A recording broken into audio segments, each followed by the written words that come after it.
ફરિયાદીને social media મારફતે સંપર્કમાં આવી ઊંચા 5 થી 10% કે 10%થી વધારે નફાની લાલચ આપી શેર માર્કેટમાં રોકાણ કરાવવાનો જાસો આપીને અલગ અલગ એકાઉન્ટોમાં છેતરપિંડી કરીને પૈસા ટ્રાન્સફર કરાવી લીધા હોય તેવા 2 ઇન્વેસ્ટમેન્ટ ફ્રોડની અંદર કુલ 3 આરોપીઓને અરેસ્ટ કરવામાં આવેલ છે, જેમાં ગત વર્ષે નોંધાયેલ ગુનામાં કુલ 2 આરોપીઓ જે ચંદનસિંહ અને ગજેન્દ્રસિંહ જે મૂળે રાજસ્થાનના નિવાસી છે અને પોતાનું એકાઉન્ટ ભાડે આપીને આગળ સાયબર ક્રિમિનલ ટોળકીને એકાઉન્ટ કમિશન પર ભાડે આગળ પાસ કરીને આ બંને ગુનેગારોએ ગુનો આચરેલ અને એની અંદર લગભગ ફરિયાદી સાથે 21 લાખ રૂપિયા જેટલી રકમનું ઇન્વેસ્ટમેન્ટ ફ્રોડ થયેલ હતું. તે બંનેની ધરપકડ કરવામાં આવી છે.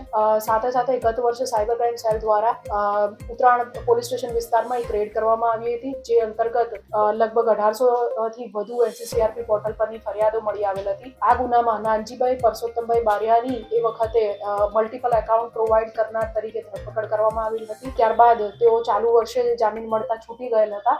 તેઓની વિરુદ્ધ વધુ તેમના એકાઉન્ટ બીજે ભાડે આપીને સાયબર ક્રિમિનલ્સને જે છે મિલનદરજી ગેંગને એકાઉન્ટ પૂરું પાડવાની પ્રવૃત્તિ એમણે ફરીથી કરેલ હોય તેઓને પણ ફરીથી 99 લાખ રૂપિયાના એક ઇન્વેસ્ટમેન્ટ ફ્રોડમાં પોતાનું એકાઉન્ટ ભાડે આપેલ હોય તેઓની ધરપકડ કરવામાં આવેલ છે. બીજી કોઈ પણ ક્રિમિનલ એક્ટિવિટી સાયબર ક્રાઇમને લગતી એમાં તેઓ સંકળાયેલ છે કે કેમ તે અંગેની તપાસ ચાલુ છે.